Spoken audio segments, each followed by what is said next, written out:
This podcast is a member of the Place to Be Nation family. Visit us at placetobenation.com, the only place to be in your pop culture world. No matter which way you go, no matter which way you stay, you're out of my mind, out of my mind, out of my mind, out of my mind. I was walking with the ghost. I said, please don't insist. I was walking with the ghost. I said, please don't insist. No matter which way you go, no matter which way you stay, you're out of my mind, out of my mind, out of my mind, out of my mind. I was walking with the ghost. I said, please don't insist. I was walking with the ghost. I said, please don't insist. Welcome to the 8th episode of Row 1, Seat 1. This is Ben, aka Boston Nuga. This is part 2 of a 2-part series of my live road trip. This episode is going to focus on Black Label Pro. I'm going to interview Mikey Blanton, the promoter of Black Label Pro. I'm also going to interview his fiancee, Jess. Black Label Pro is a promotion based out of Crown Point, Indiana. They've been running for about 2 years now, and I went to their show about 2 weeks ago, and this is going to be sort of a 24/7 piece, kind of like we did with Kevin Koo last week. Just talking about their show. There's something about Barry. Talks about a little bit about their promotion with Barry Windham, their show with they had a Marco Stunt versus Brian Alvarez main event. They had a great Ethan Page versus Gary J match. They had a hell of a match between Jordan Grace and Kobe Durst, and they had a really, really fun match with Jake Parnell and Spider Nate Webb at their show. So we're going to talk about all those matches. We're going to talk about what goes into a Black Label Pro show. Very different than what goes into a Southern Underground Pro show. So I think you really find it interesting, the contrast between the two promotions, what goes into one as opposed to what goes into another. So I think it'll be really different than last week's show, but similar as well. But before we do that, I want to talk about the Place to Be Nation feed. In the Place to Be Nation pop feed and the series finale of DC Post-Christ Management, Russell Sellers and guest Todd Weber take a look at Heroes in Crisis complete Russell's journey. Russell and Todd then announce the debut of their new podcast, DC for You. In the first episode of this weekly show, the guys kick off celebrating the anniversary of the Batman and Batman 89. The Hard Traveling Fanboys wrap up Avengers Month with a farewell to the Hard Travelers for Hire series with a giant-size edition complete with the all-star panel and a comprehensive ranking of the MCU movies. In the 20th edition of Songs with Friends, Steve and Kelly feature Bob Seger's Night Moves, oh yeah, and Third Eye Blind's Semi-Charm Life. The NBA team is back with Gone Fishing Part 2 as Andrew and Adam go west. The second edition of PTB E-Ticket Attraction finds host Jason Sherman and guest Andy Atherton, Neil Trauma, and Chad Campbell talking everything Epcot. Epcot's a fun place, man.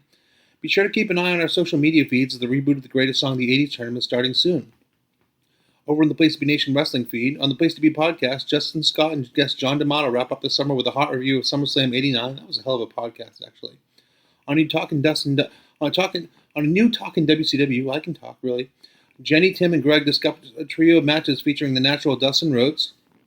In the 7th edition of Row 1, Seat 1, I welcome Southern Underground Pro Kevin Koo and get a behind-the-scenes look at their latest main event. Scott Criscolo, Nate Milton, and Steve Willie recap Double or Nothing and Classic TNA in the newest edition of Main Event. And on PlaceToBeNation.com, check out the newest Draft Wars, in which Place to Be Nation staff members drafted takeover matches, pick the best roster, and vote for your favorite. Also available on the site is the latest installment of Place to Be Nation's Excellence WWE Network Adventure with an in-depth look at Mid-South Wrestling from 5/26/84. Check out our social media pages and message board at bigelow34.proboards.com for information on joining our GWWE, PPV, and TV Match Ever project. Get in the conversation today and start researching your list.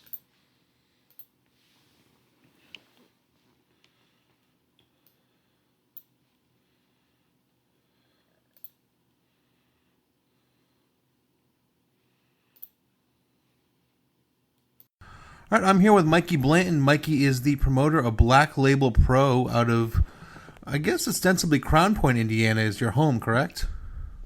Yeah, that's where all the shows are at. Well, mostly. Yeah, most of them. Yeah, and you've been running for a little over almost a year and a half, 2 years now, right? Yeah, it'll be 2 years in September. Fantastic, fantastic. And you're a dear friend. God, I've known you. We've known each other in some way, shape, or form for 12 years now. You are one of my dearest friends. We first met on the Figure 4 online message board. And you've been a dear, dear friend for a very, very long time. How's it going, everybody? That's kind of crazy that we were just at a show with Brian. Yeah. This past weekend. I know, which you booked. You booked Brian. You're one of the people who booked Brian. And yes, you have a storyline with Brian. In fact, yes. And Brian is a very integral part of Black Label Pro. Brian Alvarez, that is, Wrestling Correct. Observer Figure 4 Weekly, and the major domo of Figure 4 Weekly. And Brian has brought so many people together. From the wrestling world, through the message board and through just through everything and through Meltzer and all that. So Brian Alvarez, for all the criticism he gets, deserves a lot of praise as well. I must give him credit where credit is due. Good. So speaking of Brian, Black Label Pro is not your first promoting venture. This is true. Yes. I think most people know it now, but I had a company called Fight Sports Midwest in 2007, and Brian wrestled the late great Larry Sweeney on. May he rest in peace. Yes, and a couple times in that time. Once on a regular show, and then once we did something with Chikara. But yeah, it was that was great. It just wasn't my time. I'll just say that it wasn't my time to really run shows and put everything into it.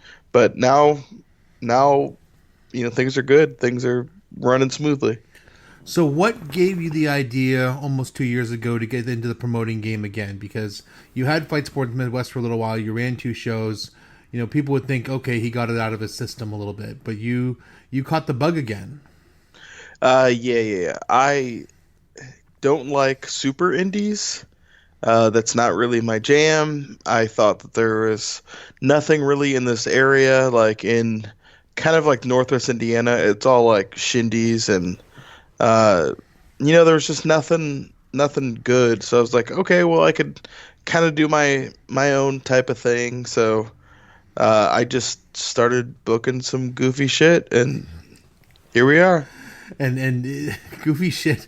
I refer to your booking as an acid fever dream. Yes. And I'm I used that recently. we announced a Hornswoggle versus Jordan Grace match, and I said it was a fever dream match, and I actually got that phrase directly from you. Oh, I'm touched. I'm absolutely touched. Did you have connections in the wrestling industry, or did you go into this totally cold?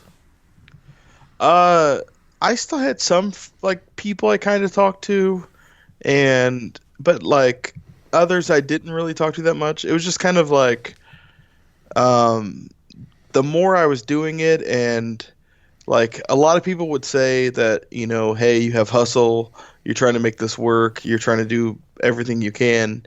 So it was just kind of like a mutual respect that kind of grew, and now I can't even imagine life without it.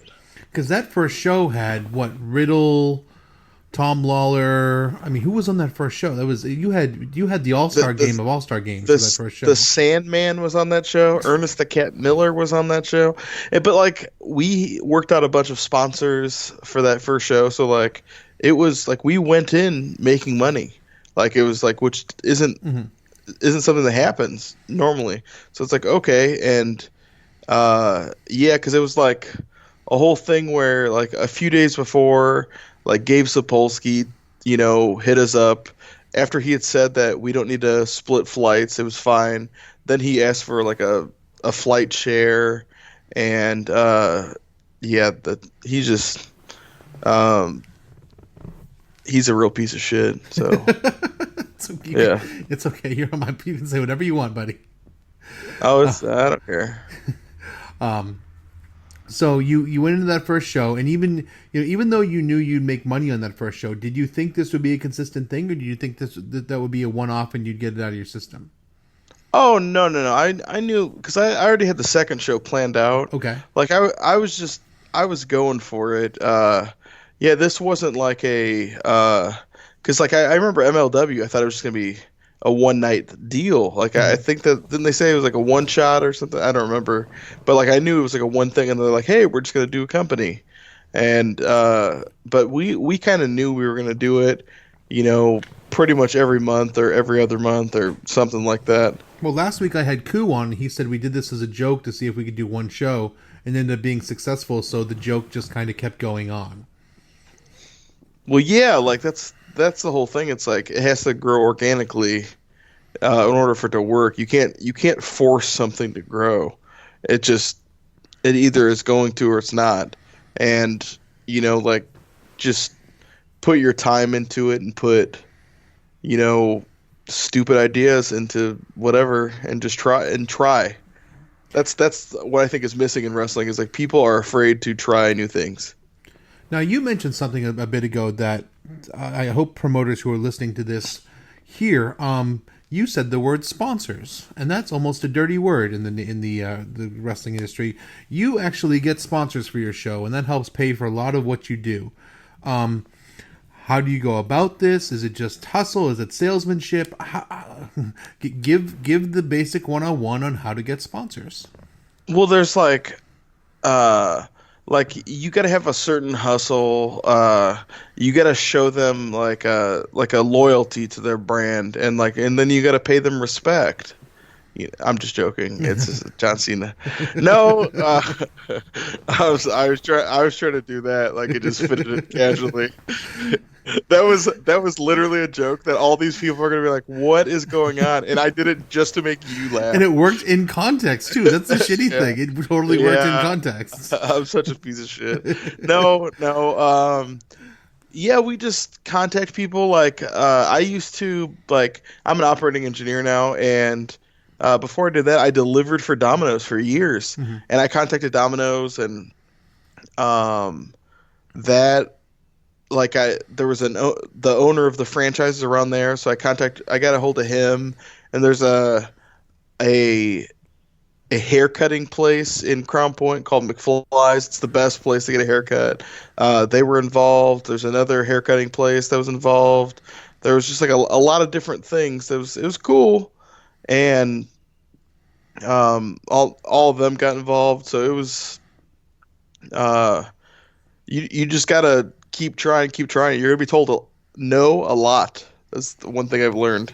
It's like, being the nerdy kid in high school, you're gonna be turned down quite a bit, but eventually some, fellow nerdy girl will go out with you.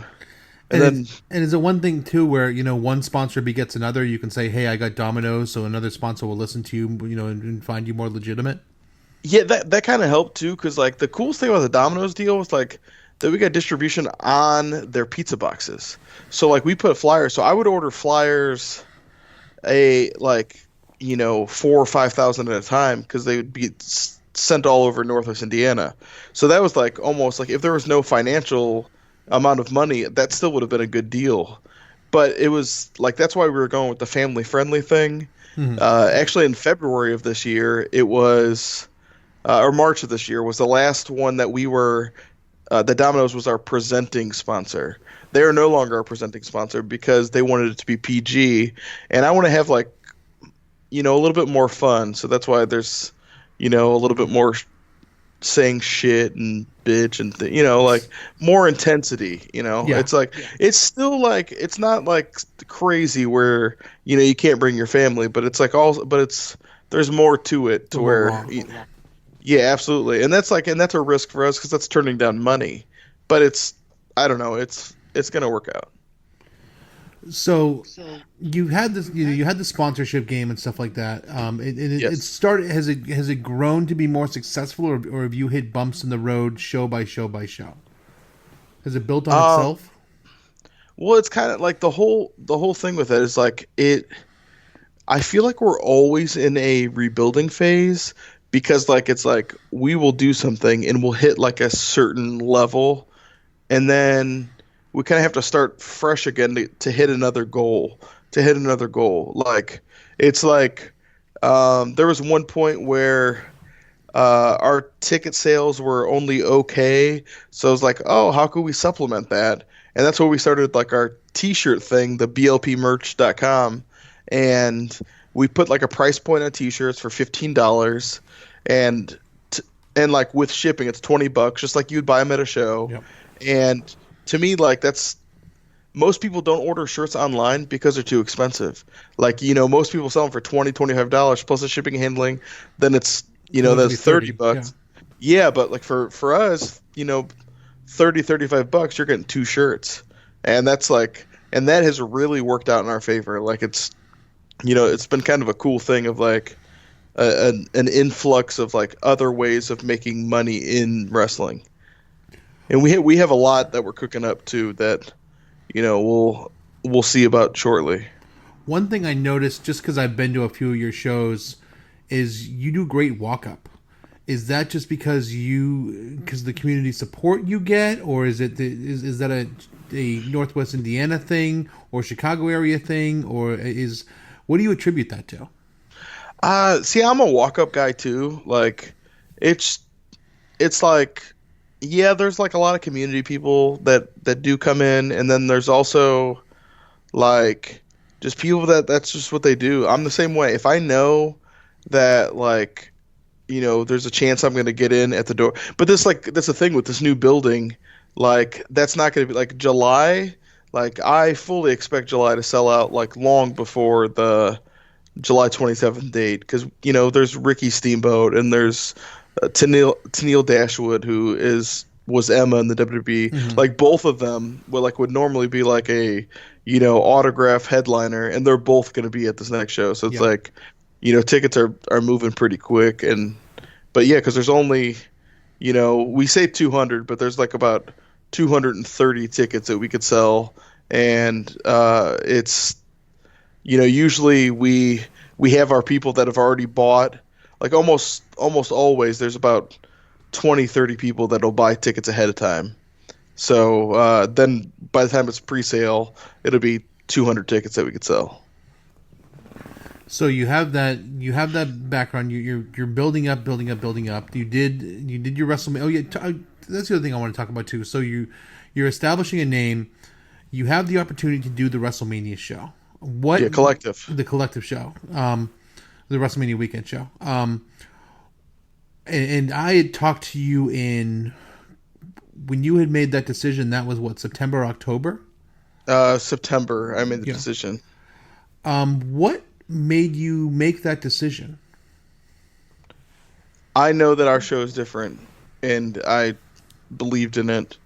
And it was funny because like our original plan for the main event was Marco Stunt before he got hurt. He was going to team with PCO before he got signed to face Brian Alvarez and Filthy Tom Lawler. Welp. And Filthy Tom Lawler had his contract with MLW, and they wouldn't allow talent because of whatever. It's fine. PCO got signed to Ring of Honor exclusive, which is there's no dissension, no quote unquote heat with him. He's the best guy. I talk to him all the time still. Just like that's one guy that's like he's had so much success, but he's the same guy. Really? He is the best guy.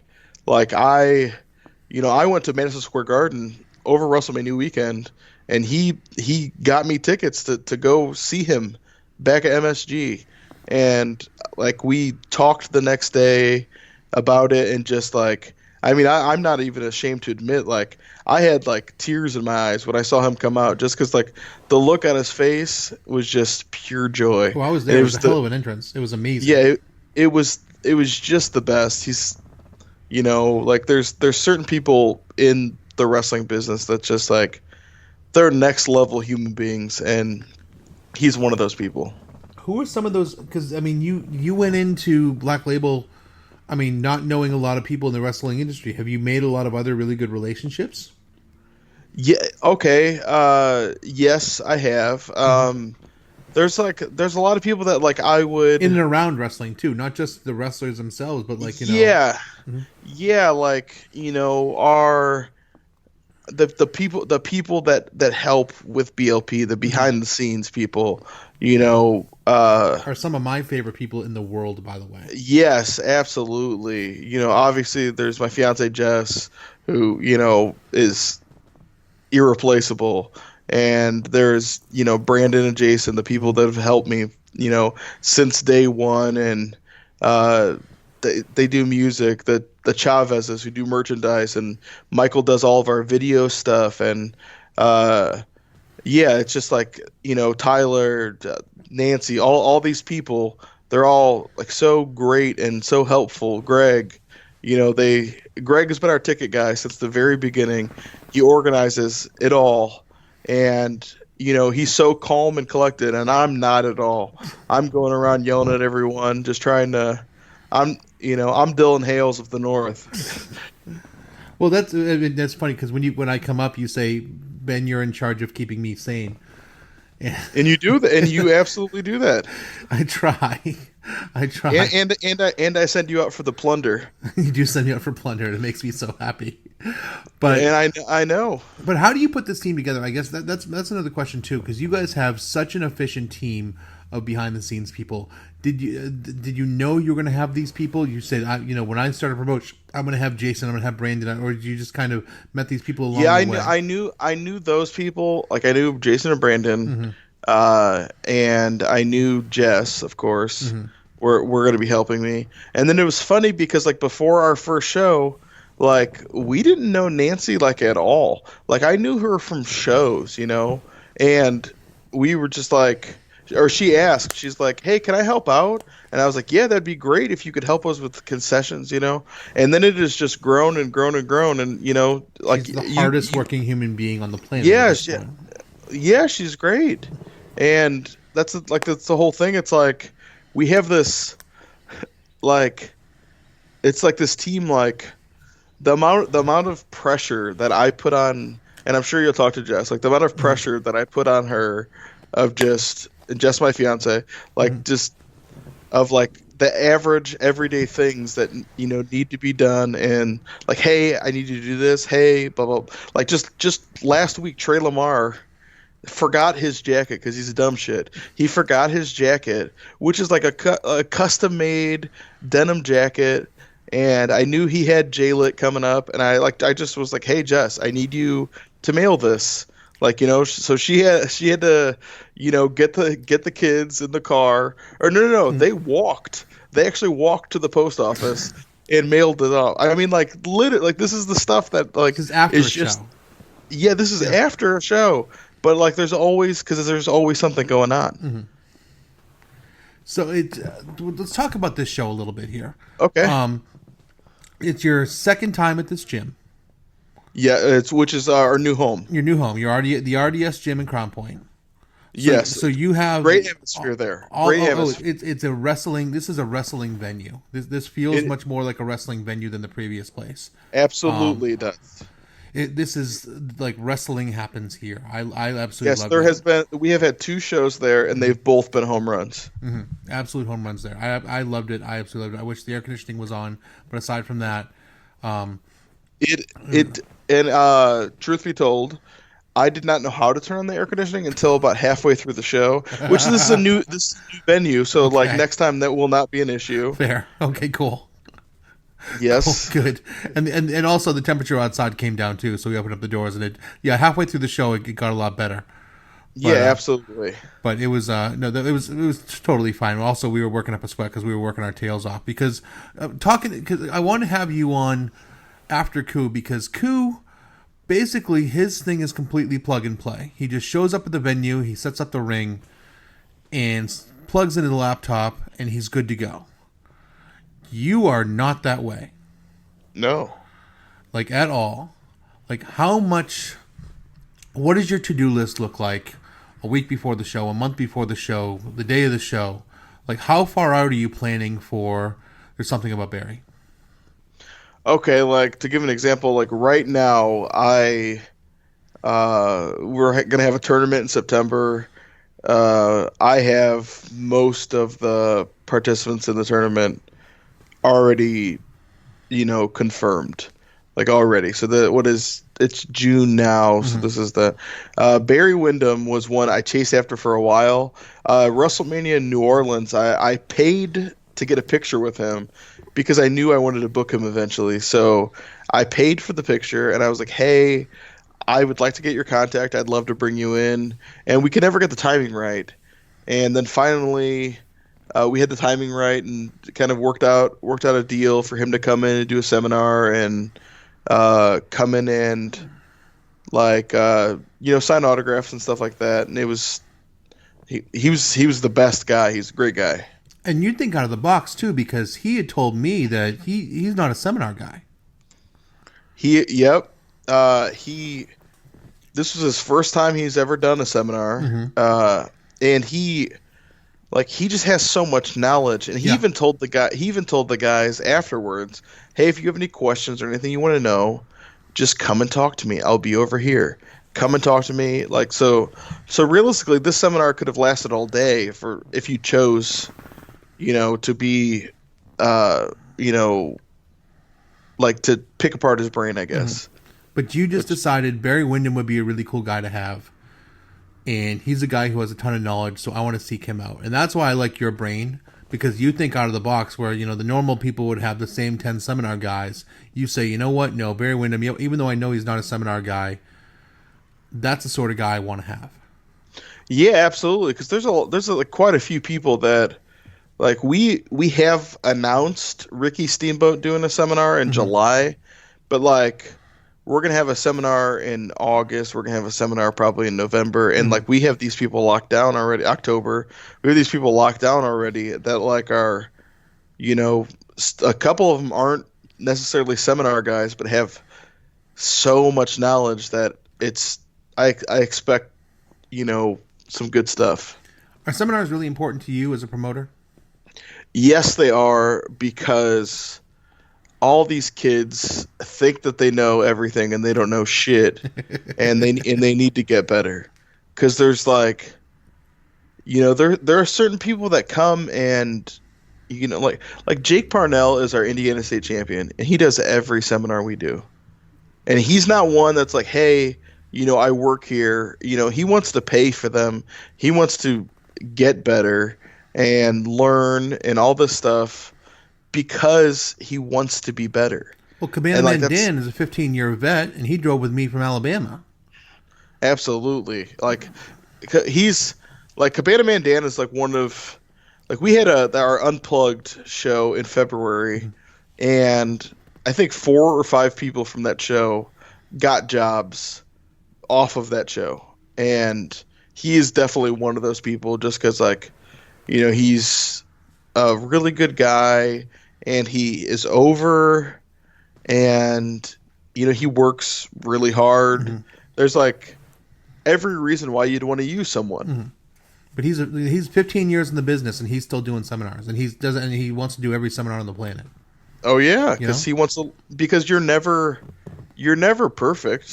You're never. There's a lot of guys that think that they're great, and they're jack shit compared to all these guys. So, learn.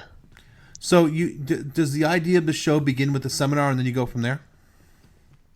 No, I added the seminar later. Okay. Because originally we were supposed to be in Highland for this show. Okay. It was supposed to be our return to the Lincoln Center, and they kind of screwed us out of that building. And then Psychosis was supposed to be on the show, and Psychosis had some. Okay. Yeah, he was supposed to have, or he had some visa issues, which are cleared up. We have a date for him later in the year. Forgot that was supposed to be the show. Yeah. Yeah. So Psychosis is going to come in later, and so we had that happen, and then Barry finally got back to me. He's like, "Oh, hey, this one works for me."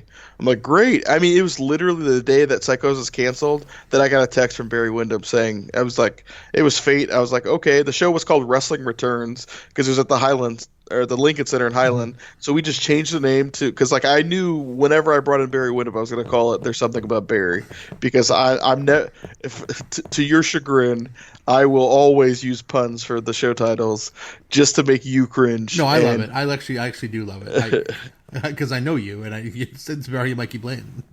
Yeah, it's forever. So you had the date lined up. Do you basically have an open deal with RDS Gym now, where you're just going to run there from now on? Or are you still going to venture out to South Bend? Are you still going to venture out to Highland Park? Are you still going to venture out to these different places, or are you going to pretty much stay pat at RDS? Well, no, that's gonna be our home. Mm-hmm. Like South Bend was like a real disaster. Sure. Overall, like the crowd was really low, and there's behind the scenes stuff like with a sponsor pulling out that really fucked us like in a lot of ways. But like we knew that we had to buckle down and regroup, and put out a banger of a show, and There's Something About Barry, and I know we did that, and it's showing based on our streaming on IWTV and the ticket sales for July, that people were pleased and that they want to come back, and that's a good thing. And it was still a good show. It looked different. Oh, of course, of course, yeah. I like the way that the footage looks, because it's like I don't know how to describe it. Like, it's clean looking footage. Like it works out like to where you see everything. Like there's, like I don't know if that's I'm sure the stuff would have worked like if it had our old lighting rig and stuff like that, which we could still have if we wanted to. The whole reason we don't set that up is so we could fit more people in that place. Because to me, what would I rather have, the lighting or an extra 10, 15 people inside the building? Like I'm always going to pick that. Yeah, that makes sense. So you planned out the venue. You got the venue all set up, and RDS is very accommodating. You got Barry Windham all set up. You pretty much already booked the card out months in advance. What is your week of the show look like? Not day of the show, but what is your week of the show? What are you doing week of the show? Okay, week of the show, usually I am paying people. I like to pay ahead, because like to me that's showing a trust thing to the performers and talent.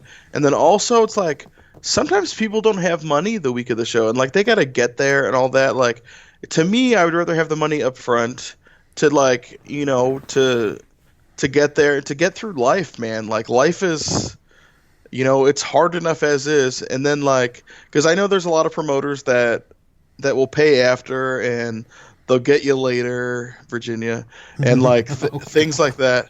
Like but like I don't want to do business that way, because I would rather them, everyone paid ahead of time. Like I have people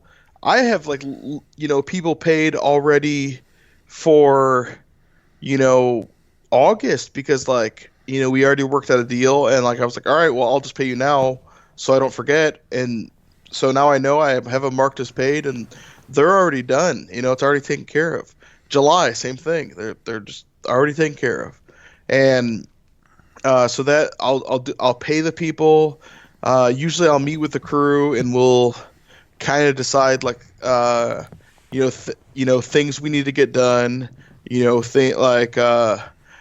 Jessica does all the shopping for the concessions, because I work 60 hours a week, and then and we have a couple of kids too, and then I always stress out like about, all right, were these the right matches? Like, is this the right thing? And then I'll put the match order together, and I do it in a way to where it flows. And like I have a formula now, and I've used it the past few shows, and I think the formula is finally like perfect. Like it is, like, because like before it's always like the title match needs to go last, and I don't necessarily agree with that, because like if that's not the most intense thing you have going, or the most whatever thing you have in the show, it shouldn't have to go last. It shouldn't be last just because it's a title match. Do you seek out, because I know it's just you booking, Yes. do you seek out opinions, or is this your baby? On occasion I do, but like sometimes I'm just looking for yes men, like just to make me feel better. I mean, to be honest, but like there's like John Thorne. If I ask him advice, he always tells me the truth, and good or bad. There's like Ethan Page does Alpha One, same thing. Like even if it's like that's and I do the same for him too, and I do the same for Thorne. It's like and Danny Adams, all that, like brutal honesty, because none of us are gonna get better if we freaking pat each other's asses and tell them everything's gonna be okay. Like we always brass tacks on everything, and just So there's a network, really.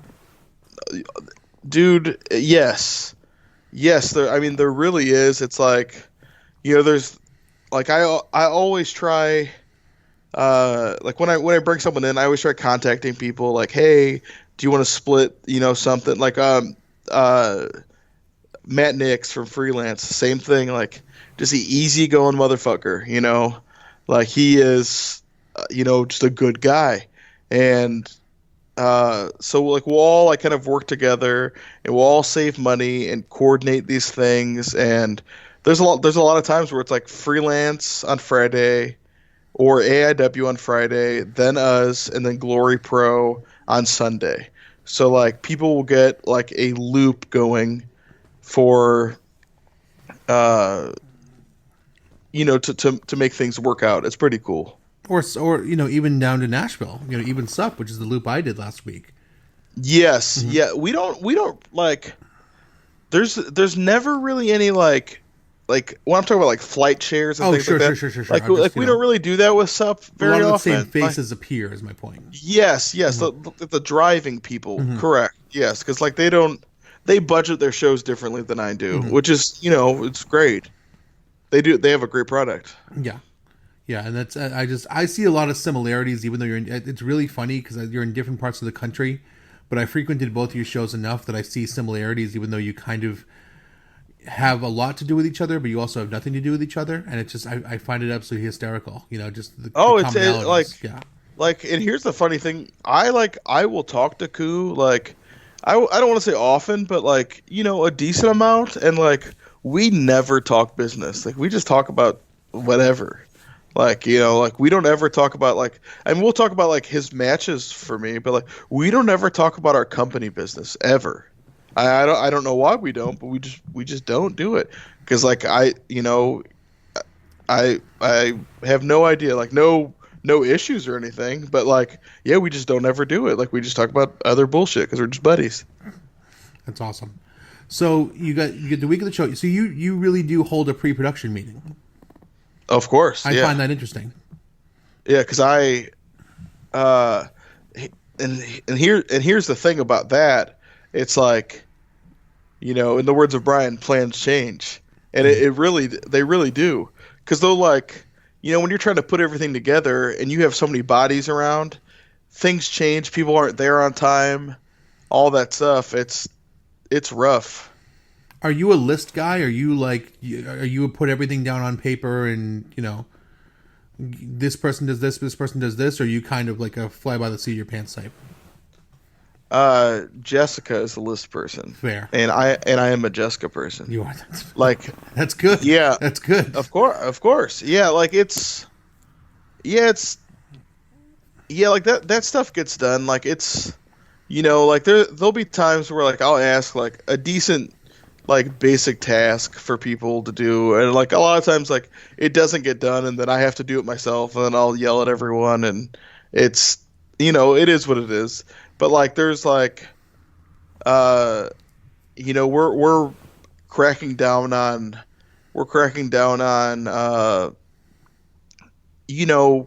being more organized, I guess. But like this last show, I wasn't as like intense, I would say, about the times.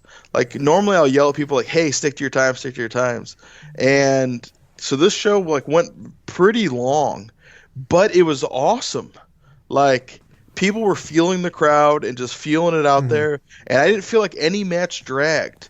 Like Shaza and Kylie Ray, they're probably out there 13 to 15 minutes, and they killed it the entire time. Had the crowd with them, and they finished at the right time. It was awesome. Are you flyering before shows too? Like, because that's one Oh, thing yeah. that Koo and Jesse, that Koo really talked about, is that him and Jesse coming from the punk background, is that flyering is paramount for them. You don't come from that punk and hardcore background, but is flyering a big thing for you as well? Oh yeah. That's another thing Jess does. Like a lot of them, they'll take stuff around. I'm actually going to for probably our August show, I'm going to be doing, bigger signs and, making deals to put up bigger signs to, show the address and like who our special guest for August is going to be and all that to kind of, that's not necessarily final yet. So I'm not going to, normally I would give you the scoop, but cool. it's not final. So I don't want to give it away yet. Mick Wrestling though, everyone. Be ready. You can text it to me later. Yeah, I will. So your production meeting is a day or two before the show. Show day comes. What does your day look like? Because Koo gave me a picture of what his day looks like. He says he tries to have a normal human moment the day of the show. You have a family. Do you try to do that as well, or you wake up at 8 and you are in show mode from minute 1? Yeah, kind of like it's like I said, like I have kids, man. Yeah. So it's like, I wake up and like they gotta eat. That like diapers need to be changed and they all that. But like this show, because normally I have a lot of people going to the airport for me. This show I actually had to go get Alley Cat and Barry Windham from the airport and take them to their hotel. So that was like, and this was like kind of an early start show. So I left probably at 6 a.m. and I got home about probably 9 after I dropped them at the hotel and got, all that. Got them at 9, or got home about 9, maybe 10, and, took a shower, because the car, like our merchandise was already loaded up because the Midwest mixtape the week before. Mm-hmm. So Michael and Melanie Chavez, they kind of loaded that up already. So that was so we didn't have to worry about that for this show. But we had to load up like the soda and the soda and the chips and all that stuff, and just get the kids ready and go. Because this show started earlier. You usually run night shows, right? Now we're at this building, so we're gonna do afternoons, and like it's worked out very well for like, people's schedules and things like that. And like, starting in July, we're gonna start having after parties. We had one in South Bend. It was really great. We all went out drinking afterwards. It was just a good time, and so the show ends 7:30, 8 o'clock, and then we could go to our after party location and have a good time and keep the party going. Is that a John Thorne idea? It was actually the sponsor idea. Oh, really? Okay. Because I know Thorne's really big on the after party thing. Oh, yeah, and it is great. That's why I went with it. Was absolutely John Thorne. Like if it wasn't for John Thorne and that podcast, I wouldn't be running right now. I've told him to his face. I've said it on his podcast. I've said it, over and over. It's absolutely the truth. The two big bullet points were John Thorne and Chandler Biggins would always talk about, running shows, and like it's funny because they're talking about the bad stuff, but like it still gives you the itch, I swear. And then Dasher Hatfield would always write, "You should book me on your professional wrestling show," and I was like, I should book Dasher Hatfield on a professional wrestling show, and I did. Thorne's podcast is so brutally honest, and I love every bit of it. It's so warts and all. John Thorne. Here's John Thorne. Okay, and I have told him this at least 10 times. Oh man, I don't know if it's gonna work out. Oh gosh, I'm so nervous. This could happen. This bad thing could happen. Comes to the day of the show, sells fucking 400 tickets. It happens every damn time. I don't know why he gets nervous every time, because it literally happens every time. It's insane to me. So show day comes, you get to the venue, and they let you. Is this venue a lot better about letting you in early as well? Like, do you basically have the rental of the whole day? We rent it from noon until 9. Okay. And we're probably gonna up it till 10, or maybe start at 11, because this next show we have limitations.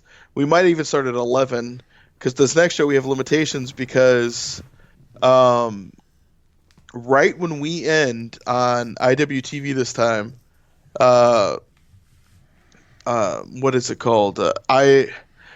ICW New York is going to be running. Sure. So they're literally going to switch from our stream to their stream, and so we have time restraints, which it feels like Mania weekend. Yeah. Hey, Matt Griffin, please come up to the next show so you can time the shit out for me, please.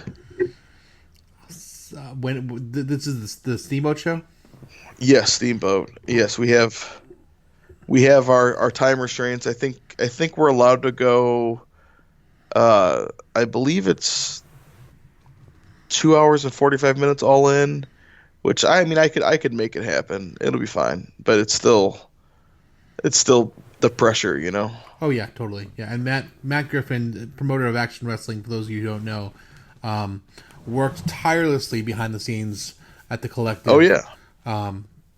Because most people don't know this, how hard he worked that week, getting people to hit their time cues and timing these shows out and just getting everybody to be an efficient machine.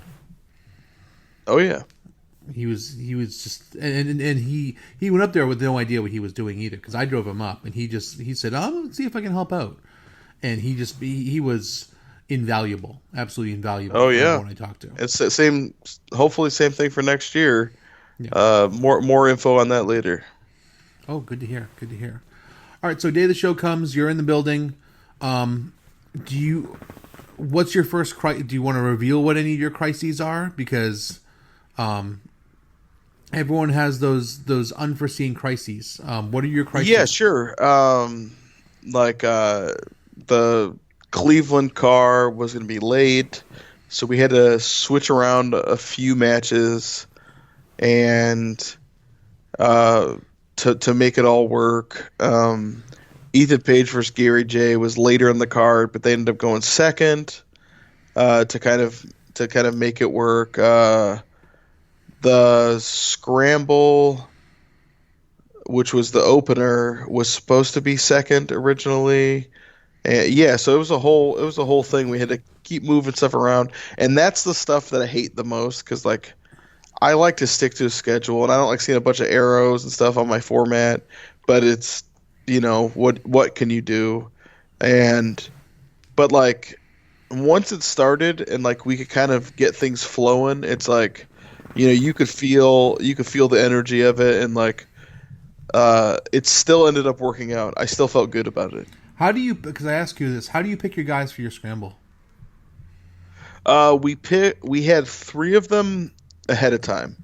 I had Danhausen was in there, Danny Adams was already in there, and Logan James was already in there. I had those 3 automatically. They were going to be in there because I had already had them booked. And during the Barry Windham seminar, I was watching what people were doing, how they were interacting, all this stuff. And a lot of these people, a lot of people don't know this. When someone signs up for a seminar, I'm going to look them up to see what they could do, because you're already going to be there. So I'm like, hey, man, maybe I could use you. So, I know there's some people that think seminars are money grabs and all that.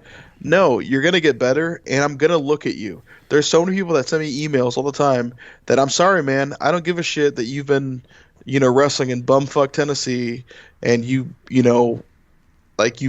wrestled around there, and you're the freaking uh, the whatever champion in this thing for 8 years. It doesn't matter to me because like I'm not going to watch your video unless I have a reason to be interested in you. But these people that come and show their face and I could see how they work in front of me, all that, that's different. I'm going to be able to see them, physically see them, and see what they could do and give my opinions, and that's how I go about it. So let's get into the card a little bit. The show starts. Okay. Your walk-up gets in there pretty much. It seemed kind of like a, not necessarily late filtering crowd, but people kind of trickled in a little bit as the show was coming. Yeah, in. it was like oh, I'll be honest, I was scared shitless like that during the first match. I was like, where the hell is everyone? But like it was funny because like I mean we advertised 4:30 start time. I mean, no less than 100 times, probably more. And trying like, and then someone showed up like at like 7 something, and they're like, hey, we only saw 3 matches. Can I get a refund? And I was like, well, we could work something out, but like you need to learn the times. Like it's not my fault you didn't show up on time for a show that has the time on the poster. We put the time on our thing. Like I don't know, like you couldn't show up to a concert and do that. Yeah. And I was helping on the ticket door, and it was like I'm just like, there's a trickle, but then by match 2 or 3, the place was fucking packed. Yes. Yeah, it was cool. It was cool. And this, like, to give an example for July, we for the whole capacity that was at this show, we have about 25 more tickets already sold, and it's 2 months out. That's awesome. And yeah, it's great. And you attribute that to Steamboat? Yes. Or your buzz, or I mean, a combination. Mm-hmm. Combination. It's like that this show went well, Steamboat, and then like after we announced Emma, like it sold tickets, man. So let's get into the show a little bit. The first match I loved. The first match, the pre-show match, Cara Noya versus Sophie King. I'd never seen Cara Noya before. How did you find her? She is a Eric Cannon girl. Okay. She's trained by Cannon, and she had hit us up a while back, and I was like, well, she's interesting. Like she has a different look than most girls do. Like,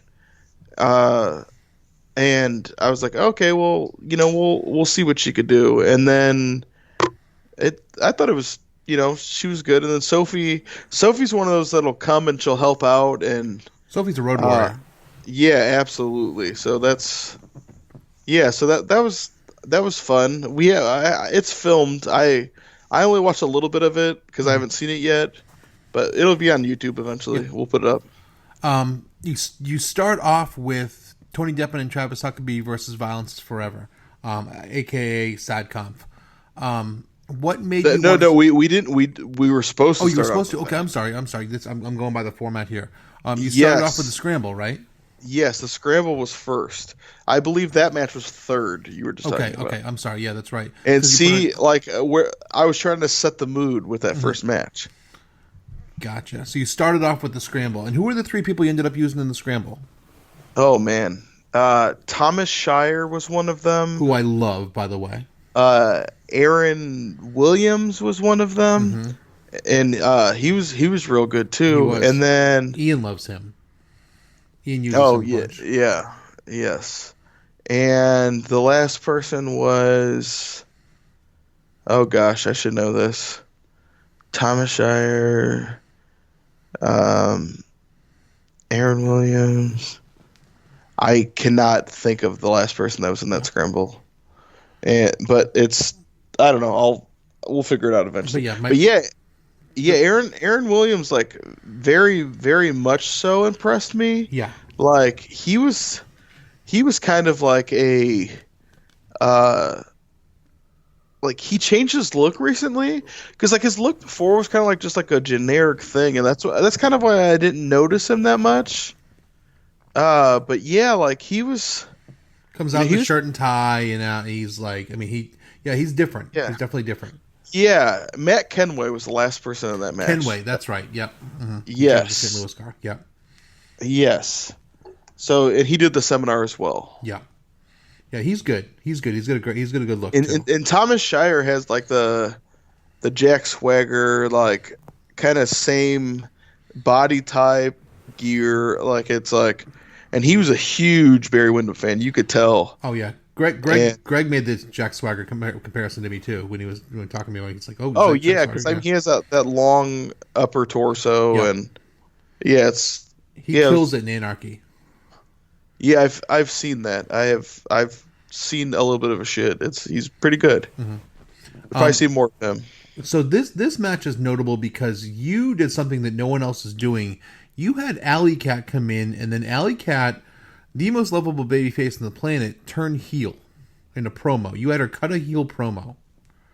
Was this your idea? Was this her? She wanted to do it. What Oh no, motivates? no, it's all me. Okay, It's all me. It's been in the works for about 6 months because it's she is a new millionaire, and True. this is a real life scenario of. I mean, we've all had those friends that like got a real good job and got a new house or whatever, and they just become fucking assholes, and that's just what happens when people get money. It's the truth. Was she reluctant? How do you present this to? Because she's a She is sweetheart like of a human being. she is like an old vet, man. Whatever you ask, she's just gonna do it. Like she's never gonna argue about things like that, like a booking or anything. Never. She's great. She's absolutely great. I saw her at Sup the next day too, and she's just like, "Yeah, I'm a heel there." It's Yep. amazing. She cut a great promo too. was a I was great very, promo. very very Great promo. impressed. Totally unexpected too. Oh yeah. No one saw it coming. Yes.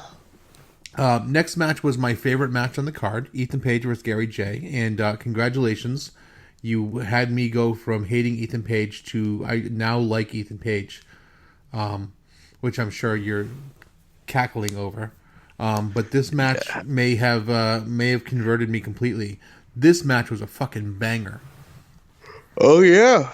Yeah, they beat the shit out of each other and like just had an intensity and kept upping it and upping it and upping it. It was really good. Like Ethan Page is a better wrestler, like actually in ring than he gets credit for.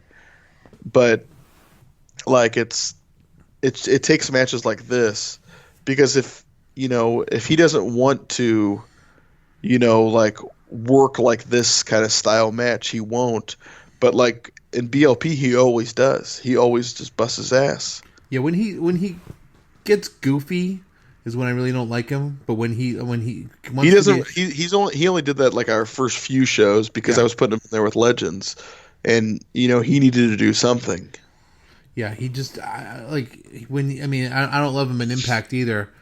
But when he wants to be he has the capability of being a shit kicker. And Oh, yeah. he did that in the Kobe Durst match on the Collective as well, and it Oh, was fantastic because he can. They've had that two switch. matches. They've had two matches in BLP, him and Kobe, Mm-hmm. and a third one will be coming shortly. I don't know when. Everybody wait and see.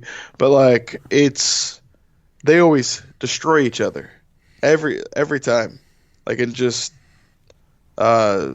there's just a chemistry there of where they're just gonna click, and that's a good thing. How much input do you have in the style of a match? Do you tell them to go out there and just beat the shit out of each other for 15 minutes, or do you give the wrestlers a lot of leeway in the tenor of a match?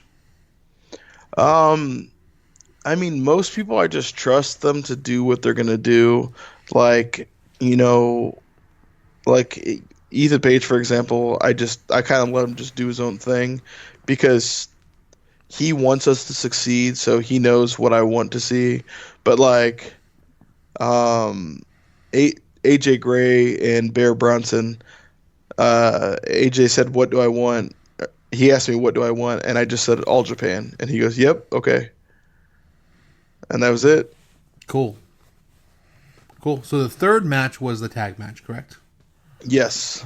I love this because this was a Southern tag. Yes, it was. This was just wonderful. Tony Deppen and Travis Huckabee might as well have been the Rock and Roll Express. Absolutely. Was that your call as well, or did they come up to you and say, hey, we want to be the Rock and Roll Express? To be honest, we didn't have time to go over anything. Okay. I didn't know what they were going to do in the ring at all. Oh, because the Cleveland car was late. Yeah, they were late, and I was worried about other things, and I trust all four of those guys. See, there's. Does it depend on? It depends on the trust level, then.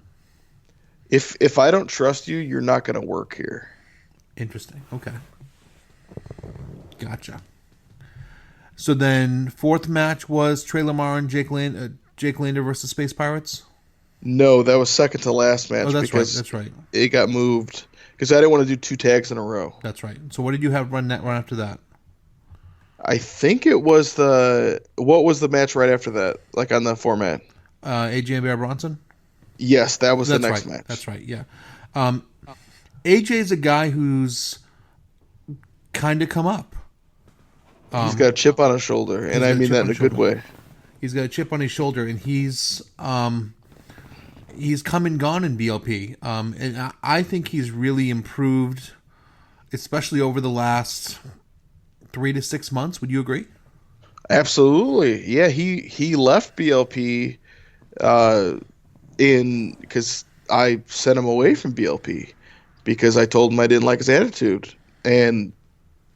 But then he's one of the few that instead of getting all shitty and whatever, he changed his attitude. And now he's featured prominently here because he did what I asked. And he has grown up a lot. He's a good guy. He tries so hard. He works so hard.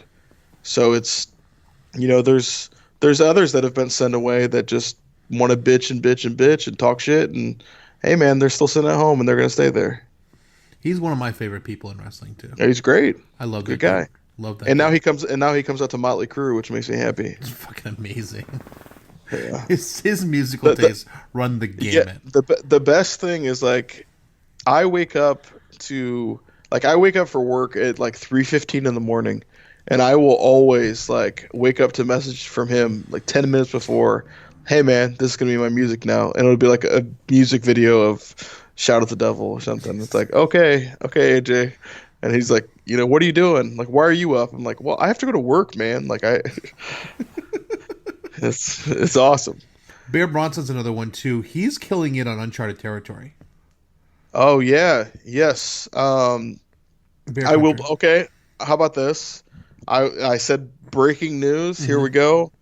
Bear Country is debuting in July as a team. Great.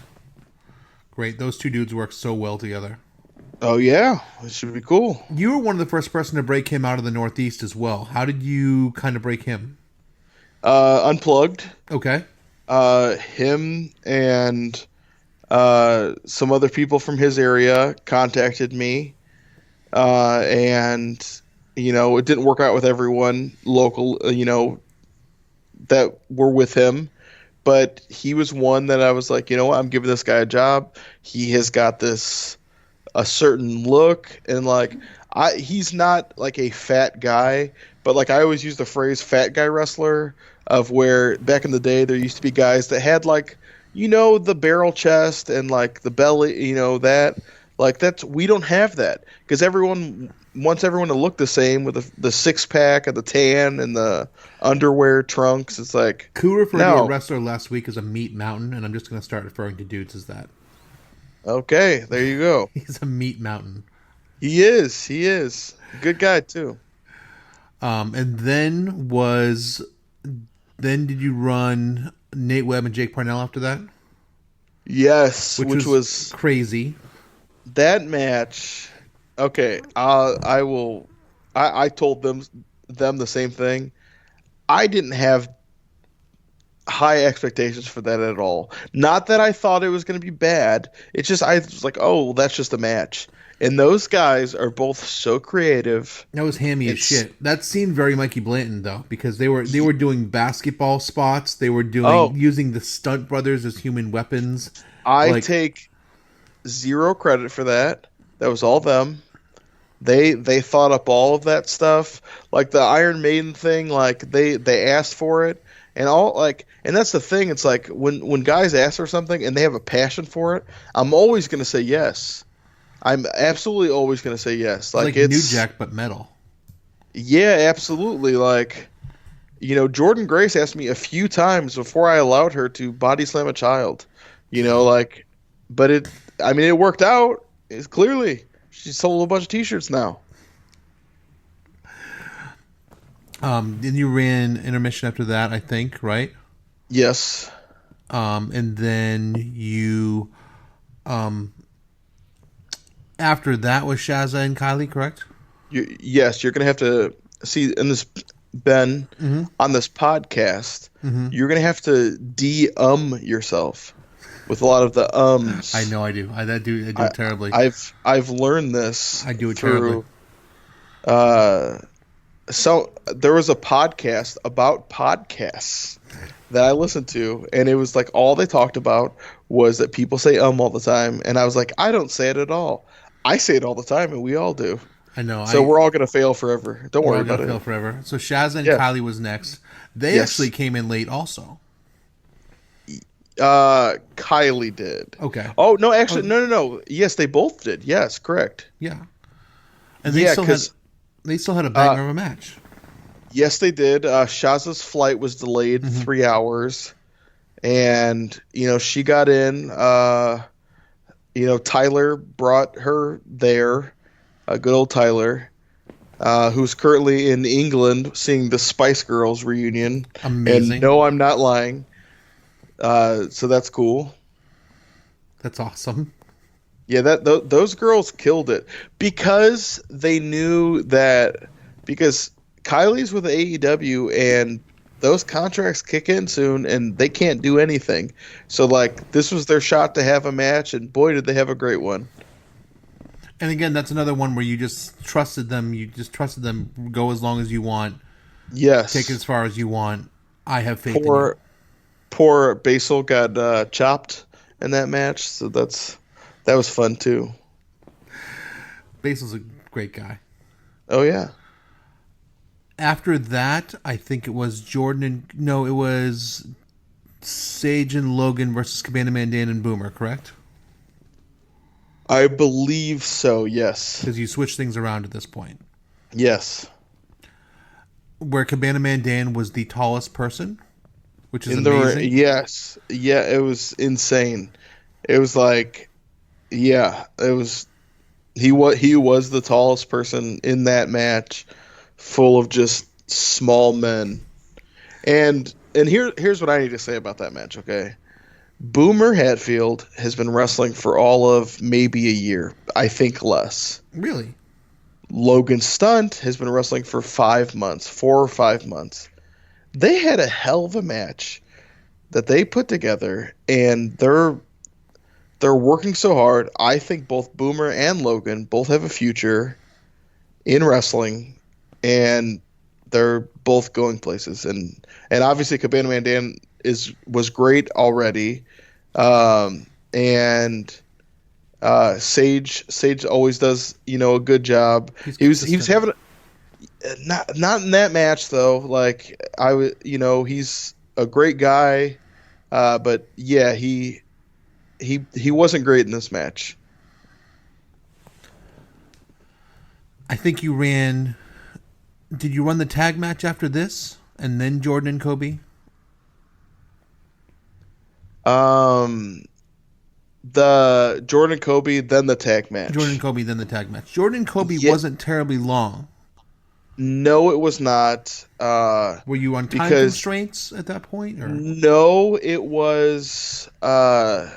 Jordan had hurt her neck via the pile driver, and was coming back out to claim her title shot because she had it. but she had her injured neck, and Kobe is a world-class athlete that, she was going against with she got attacked the week before at the Midwest mixtape, and then again by Alley Cat again. So it was kind of just a 1-2 punch. So she was at a big disadvantage going in. And that storyline's making sense. Yeah. At least I thought it was. No, it is. It is completely. And you work storylines in from show to show to show where a lot of indies just say, we're vomiting out these matches. Here you go. Yeah, that sucks. We're trying to keep things. Everything we do now is like we're trying to link it, even if it's like so subtle. We try to link little things, like just like little stuff. From there, you had the tag match, Trey Lamar and Jake Lander versus Space Pirates. Again, this is storyline heavy. Yes, because they're cheating motherfuckers. They're cheating motherfuckers. The Blood Diamond. The Blood Diamonds. Yeah. Space Pirates are so good, by the way. They are a great team. Yes, they have a big match in July that we will announce soon. And yeah, I know you'll love it. They're a great team, and the fact that Lander and Trey were kind of just they were put together to start teaming on these shows, because I thought they were both individually good athletes. Like, they are really clicking together. No, they work together well. Yeah. Yeah, absolutely. Because this was like their first tag match, of just, because they won the titles in a 6-man. Yeah. And then your main event, Brian Alvarez and Marco Stunt. This was a masterpiece. I'm a little pissed they didn't get to use all the weapons I bought, but still, again with the booking, was the family stuff your idea? They worked in the whole everyone. Everyone, before we get into this, I have a story for you. Fire away. Not for you, you know the story, but this is for everyone listening. So young Ben went to the store and he got weapons. And one of the weapons he got was a toilet seat. Everyone, if anyone had gotten hit with that toilet seat that Ben purchased, they would either be in a coma or dead. This thing was like the most well-made toilet seat. So well made that I have taken it home and I have it in our bathroom, and I'm going to put it on our toilet because it's a nice toilet seat. So thanks for the toilet seat, Ben. You're welcome, buddy. Yes. That was actually Lane idea. You can thank Lane. Oh, well, thank you, Lane. I'm going to be, comfortable now on the toilet because of this really nice, I was like, yeah, hey, we have this too, Brian. And he's like, I believe the exact phrase was like, what the fuck am I going to do with this? So, did you get a chance to talk to Brian? Not that much, no. He was real busy with everyone else. Yeah, because I do think it is wild that our connection is based off of that thing, that message board and all that. And it's kind of a full circle thing of just, it's funny because, there's so many people on Twitter, and, obviously I'm biased because he works for me and he's my friend and all that. But I do think I am able to separate, when people are right and wrong on things. And I do think it is very funny when people try to make fun of him doing wrestling and all that stuff. When it comes to heel work, he's a and fantastic all the stuff, heel. He's great. He really is. He's great. All of his stuff makes sense. It's just that's why when people are like, oh, he's making fun of that stuff, it's like, well, he knows what he's doing, so maybe he's not as wrong as you think he is. I mean, he's not going to go out and have, your Zack Sabre Jr. match, but you don't need him to. No, absolutely not. And that's like, everyone has their certain style of matches. Like, Marco told me afterwards that was his favorite match he's ever had. And think of the stuff Marco's done. Yeah, I mean, it was wildly entertaining. It was a moment. It was a is moment. what it was. It was. I'm very, very proud of how it went. Papa Stunt got up, defended his wife, because that's what anyone would do, is defend their wife. And he got put through a table for his troubles, and it was just, like I was a big fan of how that went. Very glad that it told a story too. Yeah, I was very glad that I put that last though, because nothing was going to follow that. No, not at all. And the crowd was sitting on the edge of their seat through the whole match too, and that for a last match of a show, that's what you need. Yes, and everyone needs to go to iwtv.live and watch the Black Label Pro Show, and you could sign up using promo code Black Label, one word. There it is. So overall, show is a success, do you think?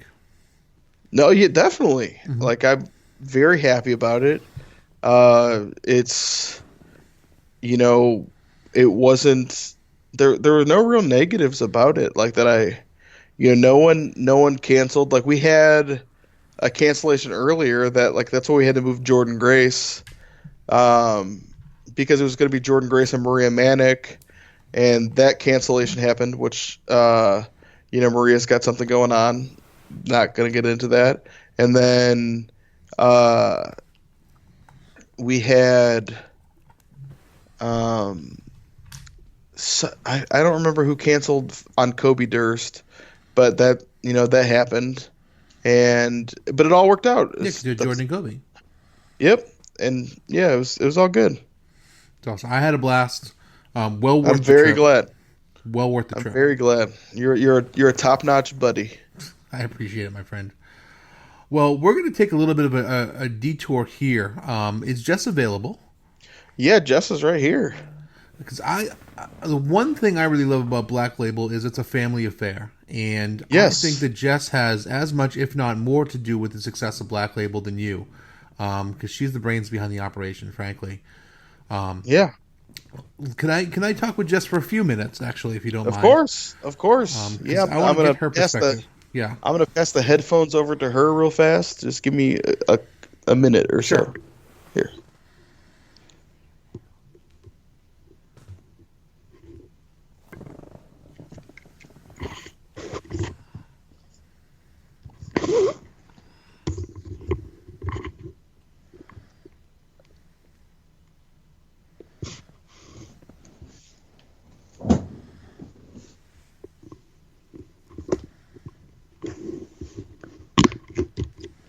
Hello? Hey, Jess. Hey, how are you? I'm good. How are you? I'm good. I wanted to have you on because Black Label, probably more than any promotion I know, is a family operation. And you are the heart and soul of your family, and you are the heart and soul of Black Label. So I want to talk a little bit about what Black Label means to you, if that's all right. Okay. Talk about when Mikey presented, you're Mikey's fiance. Yes. When he presented the crazy idea of starting a wrestling promotion to you, what went through your head? I was very supportive from the get-go. Okay. He went through, at that point in time, that was when he had Bell's palsy, and he came to me and said that, that was something he was truly passionate about, and he wanted to try and do that again. And when you love somebody, you fully support their dreams. So I told him, let's do it. And we jumped in with both feet and haven't looked back since. Now, what roles... Mikey talked a little bit about you're basically the organizer behind things and stuff like that. What roles do you see yourself playing in Black Label? Are you basically the vice president in charge of keeping Mikey sane, or he said you do a lot of the concession stuff? What roles do you see yourself playing, an official title or really an unofficial title? I think it's more of an unofficial. I think I just fill in where I need to fill in. Mm-hmm. Like if we need me in concessions or ticket stands or backstage or, whatever he needs me to do at the show, I do. Before the show, I take on a whole lot. I do all the running around and, the flyers and the posters and calling people and organizing and inventorying the merchandise. So I do a lot. And whatever he needs me to do. You do great at it. When you got into this relationship, did you ever foresee yourself doing all these crazy things for wrestling promotion? No. But I remember the first show because literally I had been to 2 independent wrestling shows in my entire life. So our first show was the third one I'd ever been to. Really? And I remember when I came in there, because I think I got there a little bit late after he did, and I walked in there and there was just people everywhere. There's the people setting up, there's all the wrestlers, there's everything. And I looked at him and I said, oh my God, I never realized this many people went into putting on a show. It makes sense to me now, but it was such a foreign concept to me at the beginning. When you walk in there and you see 40, 50 people in there already, and you're just like, who are all these people? Oh, this is how intricate the show is, and this is how many people are there to just put on the show, which is amazing to me. And he helps, tie all that together, neat little bow on top and gets it all out there. So whatever he needs me to do behind the scenes to get him to that point, I'll do. But you need to give yourself more credit because you help tie a lot of that together as well. Mike was talking about how you're the organizer of it basically, and you're the one who makes all the lists and makes sure all of that stuff gets pulled together as well. Somebody has to. So I've just taken that on, And I think he does, he gave me credit, but he doesn't give himself enough credit sometimes, I think, because he does a lot. He goes from work and then he comes home from work and does the wrestling stuff.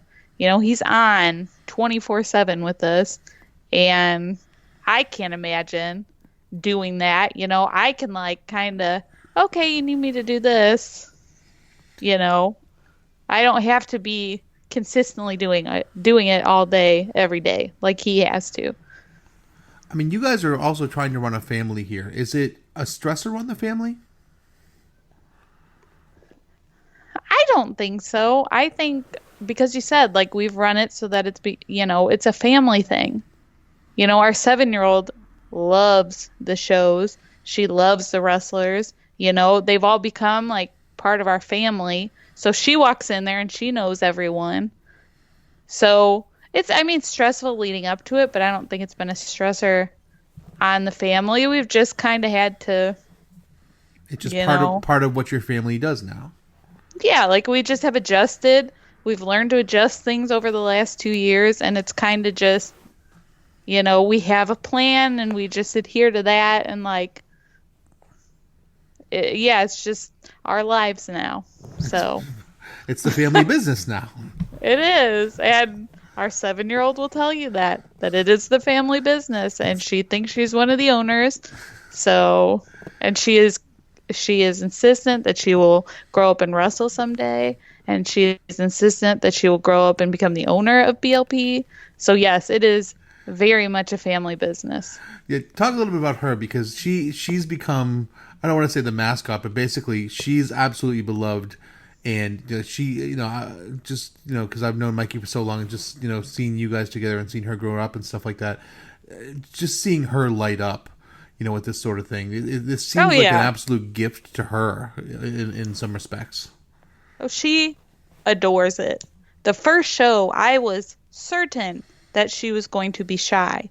Like, there's all these tall, big dudes, and she is just walking up to them and going, hi, my name is, and I think at the time she was 5. I'm 5 years old, and, I own, like, this is my company too. It's not just Mikey's company, it's my company too. And I was just like, whose child are you that you're, like, so confident walking up to these people, But since then, like you said, she has become, everybody knows her.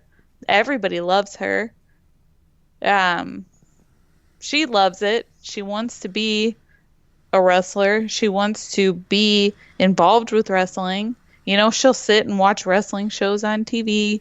Like when Michael turns on the wrestling shows to scout people, she'll sit there right with them. She'll have the comments. She'll be talking with them about it. So, I mean, she loves it. It absolutely has been a gift. And seeing her grow up around these people for the last almost 2 years, I can see just a change in her in those 2 years. So it's really been something that's brought the family together in some respect. Oh, absolutely. Absolutely. And with the baby as well, everyone loves. Thank you for letting me hold the baby, by the way. Oh, no problem. She loved you. She did. It was so cool. It was so cool. But just like you guys are, like, it's not. A lot of wrestling promotions are just one guy, or just a couple dudes or something like that. You guys are a united family. There's the mom and the kid and the baby and and Mikey and stuff like that. It's really is that important to you guys to kind of show that united front? I think it is. When he came to me with the idea, and I go, oh my God, we get to run a business together. Is that what you're saying? He goes, yes. I go, I am so excited about that.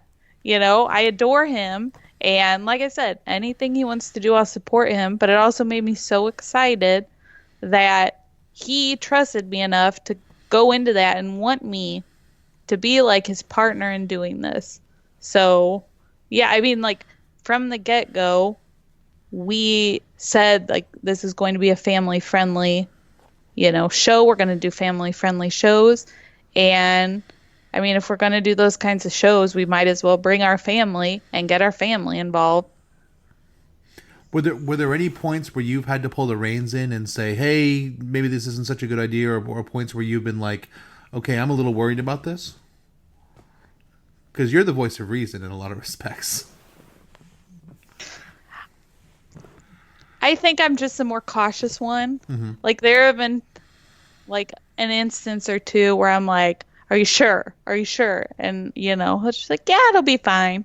And he's right. He doesn't over worry. I do. And so all the times that I've over worried, it's been for nothing. So that's just my personality. But overall, you really think it's been, I mean, could at this point, could you even see yourself, your family life without Black Label? No, like, I forgot how it was 2 years ago. Like I said, I said to him the other day, I was like, what did we used to do in our free time?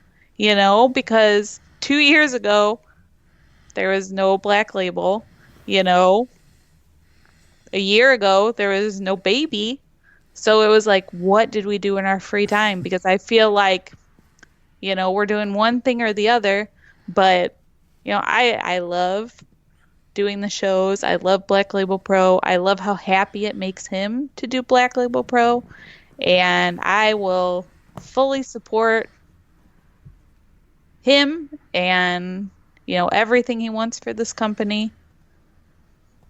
I'm very excited that he decided to make that leap 2 years ago, because I feel like it has been nothing but a positive thing for us and for our family and for, the area doing the shows and all the people that we've gotten involved with. I tell him, I feel like we've just made this big, giant, dysfunctional family of, like, all the people that, our crew and our wrestlers and our, announcers and, all that. I feel like because we've had it be so family friendly and because we've had, like, just that kind of attitude and that laid back, nice attitude. Like, I feel like we have really good relationships with everybody that's involved. That's definitely the truth. Jess, thank you so much. I appreciate it. Oh, Thank you for sitting in with me. I know I'm sorry if I put you on the spot a little bit, but you guys are really just a united front and just really a family. And I think it was really important to hear your voice because you are as much the heart and soul of Black Label as Mikey, if not more. So thank you so much. Thank you. And thank you so much for talking to me. I appreciate it. This is the first time I have ever been on a podcast. So I am sorry if I talk too fast or... Not at all. No, you did great. You did absolutely great. Thank you. Well, we love you guys, and hopefully we'll see you soon. We're going to see you guys in August at Scenic City. Yes. Cannot wait. We're very excited. Send Mikey my love, and we will see you guys soon. I will. All right. All right. We'll see you soon. Later. Bye. Bye.